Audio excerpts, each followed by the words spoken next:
What do you think? Still Natan? No Natan? Oof, man. What?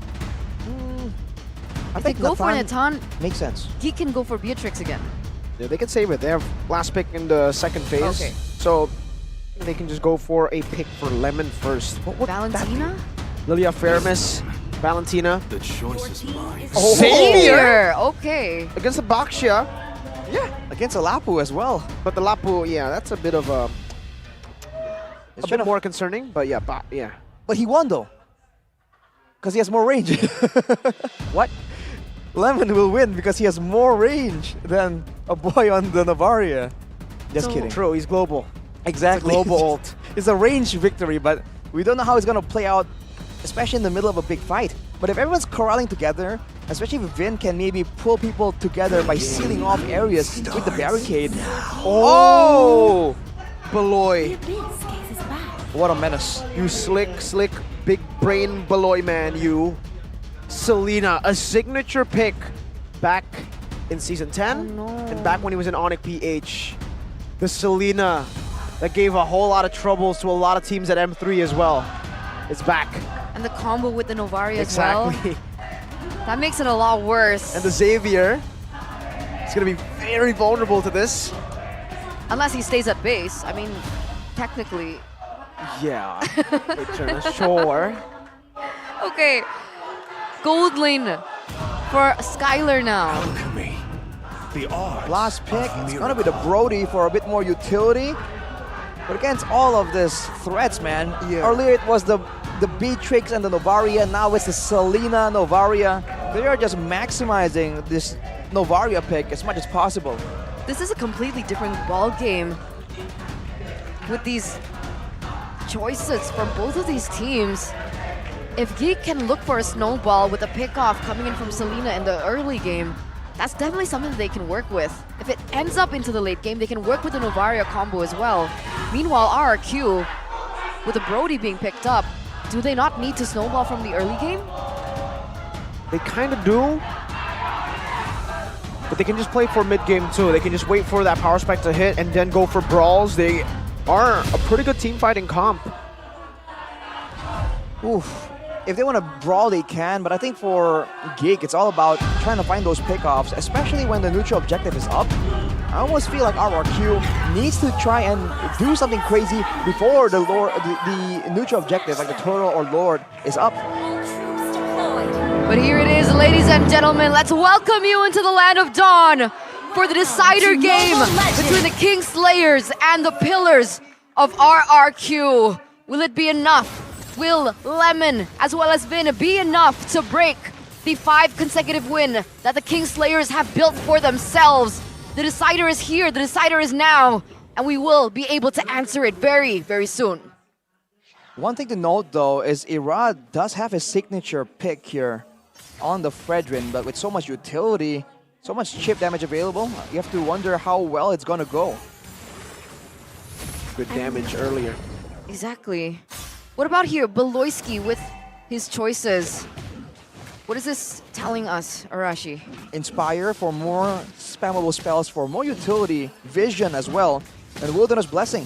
He wants to roam around, he wants to pressure, and look at this, early on, just so much poke already coming through for Geek. A boy with the Rupture as well, he wants to get some more damage, and so does Luke. They all know that the extra stats in the middle of a big fight will matter the longer the game goes. It all adds up. And the problem is now for Lemon as well. Uh-oh. Might be a kill here. Oh, the Lycan bounce into the base. He just needs one more hit. Baloyski jumps in. Oh! A misplay from GeekFam, Baloyski and Chidera. But it's a good shot from a boy to recover from it. It was Vin, luckily, who got the kill for GeekFam. And that's a 1-for-1 trade here. A boy goes in for a little bit more, still able to get out. Doesn't do any more damage onto Skylar, but there it is, the early trades packing in. And the fact that Baloyski and a boy are an ongoing threat already in the early game, especially we know Selena pre-level 4 already has that amount of impact. Uh-oh. You can see that they're buying a lot of time as well because Lemon cannot necessarily walk. He has to kind of rotate around the buff, around the blue buff if he wants to go to the top and the side lanes. Yeah, there's a lot of danger lurking in for GEEKFAM, but look at this 1v1. Yeah, forcing the Black Dragon form from Banana. Finn already very low. Baloyski picks up the kill, and Hazel looks for the retreat battle, wins it out against Irad. Irad is forced to run back. Banana to the Poissons, now popped by Hazel. Lemon trying to zone them away. Irad's trying to recover and take it away, but I believe it was Hazel still who got that green creep. Well, Irad has more EXP, so I think he got it. A bit too close though. The point is, GEEKFAM are the ones pressing the tempo, and with a Brody, Skylar has more to say, and he did kind of set up that outplay on the bottom side of the map earlier. But aside from that, nothing really can happen against a Roger, and the mid lane, that's usually so important, so impactful. With Lemon being on a Savior, it's going to be so slow to really ramp up in damage. Later on though, maybe it will be valuable enough to just concede all this control in the early game. But that requires them to push it to the late game, does it not? And in that late game, as compared to a damage coming out from a boy, well, I guess it depends, right? If he goes for something that can draw down the cooldown, there is a possibility that he can outmaneuver this, but this... A flicker to Chidera, wake. Oh, dodges away from the Torn Apart Memory on the Lycan pounce! And now with the wild charge defensively by Vin, Chidera was able to take that kill away, and Irad now gets shot down, one more hit, and the trap connects, slows him down, another arrow from Baloy. Wow, Chidera, that was extremely well played. Lycan pounce to dodge from the Torn Apart Memory, beautiful. Wow, the outplay is coming in from Chidera. Remember, the guy who was the first team marksman, was it last season? Gold lane. Wow, Geek now having full control. RRQ are definitely just losing tempo and losing options right here. Even Irad, with all the early pressure he's trying to exert, he's just losing it out to Hazel, 2 levels behind. Are they going to keep going for a neutral objective fight? Are they going to go for some trades? They have options available. It's not too far to come back from 2k gold. 2k gold, but also a 2-level difference between Hazel as well as Irad at the moment. They want to go for the 50-50. That is extremely risky by RRQ. A boy nearly was able to steal that away, but here it is. RRQ. They're opening up vision, but no, they don't want to commit. I think it's too much of a risk if they do go for it. It's just a constant harassment coming in. Look at GEEKFAM. They weren't trying to go for a fight. They weren't trying to go for an engage. They saw the Black Dragon form. They just step back and say, hey, just walk up a bit further so we can actually hit you with our spells. And then once you're done, then we'll go back in. They're playing this poke-heavy playstyle really, really well. And without a real front line, with a lot of regeneration or a lot of tankiness, RRQ are absolutely feeling the pressure. And unfortunate for them, their composition kind of relies on big ultimates and big objective takes. That's why I think the Enchanted Talisman being brought in by Lemon will do them wonders, right? If he's able to spam out his ult in the later stage of the game, I think it does have a similar impact with a boy, with the Astral Spheres. And look at Hazel using the damage reduction just to stand in front of Skylar, soaking that damage in. Baloy forced to flicker out. That turret in the mid lane is a tickle away. Right, another factor you have to think about though is the fact that Geek only have a Baxia, well, they have a Baxia and a Lapu as a front line, but the Lapu isn't exactly a frontliner. So later on, like you said, if Lemon can start dishing back some harassment, or if RRQ can get enough resources to fight reliably, there isn't really a front line that GEEKFAM can use to really stall. And Skylar can hit multiple people at the same time with how the Brody works with a Torn Apart Memory. So there are still ways for sure, but RRQ are slowly but surely falling behind in the gold lead department. Yeah. That's the big concern. 4K already, Arashi. It's a little worrisome. As, there you go. A kill 3 versus 1 onto Banana, and it looks like RRQ might be looking for the same, the mirror play in the bottom side. Yeah, and they might even be losing. Even in the mirror play, they have more members, but they get poked down by Chidera. Oh, Irad jumping forward, finding Chidera, getting the taunt as well. But wow, Chidera's dealing so much damage. He wants to go for the Lycan Pounce now as the shield unity connects. And also the Abyssal Arrow from downtown, locking him down. Skylar low, Torn Apart Memory used up. Chidera falls. The combo with Lemon. Luke, bravest fighter, Luke! Cancelled out with the wild charge. Now a stun onto Lemon. Now also going on to Lemon under the turret, forcing a flicker out. Lemon gets out and outplays Luke over. to Geek and BALOY. It's not done yet. Boom. Oh, here's dive out. Two valuable kills, I guess, taken by RRQ. The gold lead for GeekFam was at about 4K. Now it's back down to 3.5. Geek are still on track with their game plan. With the mid turret taken down like that, there are more ways for them to just hide in the jungle. More ways for Baloyski to be really annoying, to be putting down some abyssal traps in the jungle of RRQ. And while we have some time here, player head-to-head between Chidera and Skylar by our app GoPay. Higher KDA for Skylar, higher GPM as well, but Chidera with the teamfight participation, that's where he really excels. RRQ like going for skirmishes where Skylar can really show off his mechanical skills. But GeekFam, they like going for this calculated all-in, like multi-member teamfight where Chidera is content not taking the spotlight. And usually they try to buy enough time for Skylar to ultimately carry in the later stage of the game, right? Which is why maybe he's not as involved as Chidera. A difference in gameplay and timing. But back to this game, it's now still a 4K gold lead for GeekFam. And the oppression of the Abyssal Arrow is insane.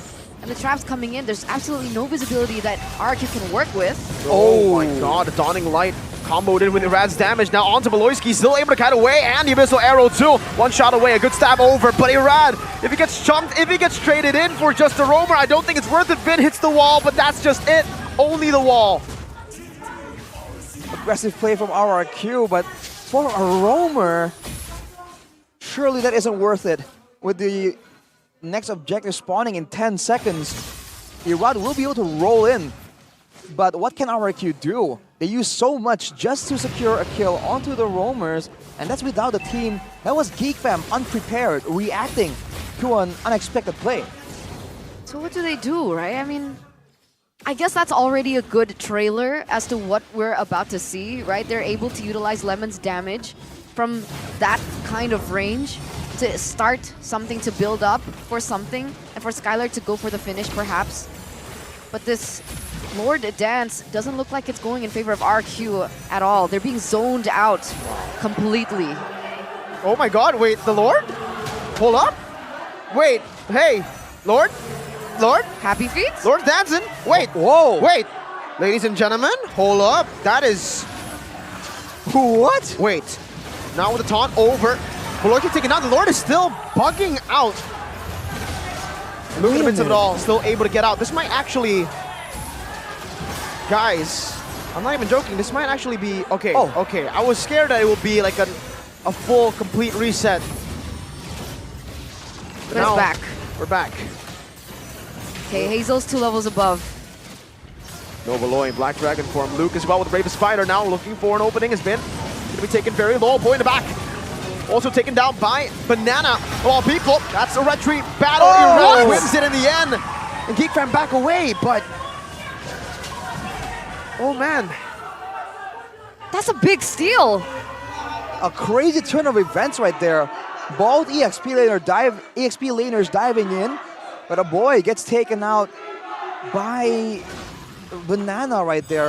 With the Lord right here, that's another front line to take some of the poke damage. That works absolutely great for RRQ. Irad now getting jumped on. With a Brave Spider there, Skylar stealing a whole lot of damage. Short of memory 2 comboed in.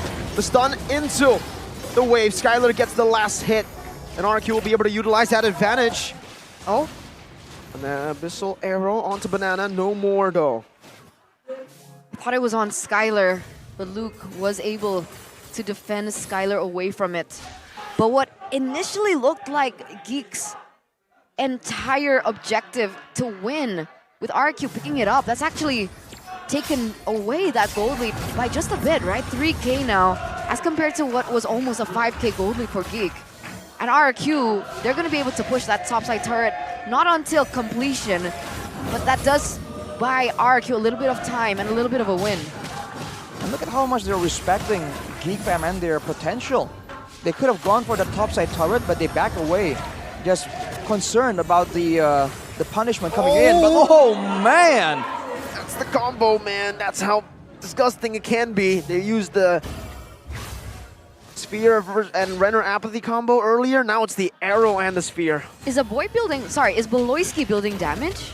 Well, he has a Divine Glaive and a... Okay, Is that a Starlium? Yes, it is. so damn It's it. a Starlium that allows him to actually do true damage when he uses his ultimate, which is the Shapeshift. So hey, that could be a kind of hidden exploit, quote-unquote. But looking at the items, Look at it's Chidera. a more normal build for Chidera with the Has Claws, so that's a lot more sustainment. So a lot of DPS is required to take him down. But aside from that, Lemon though, with the Truncheon, that's the damage coming back in. It hits more people.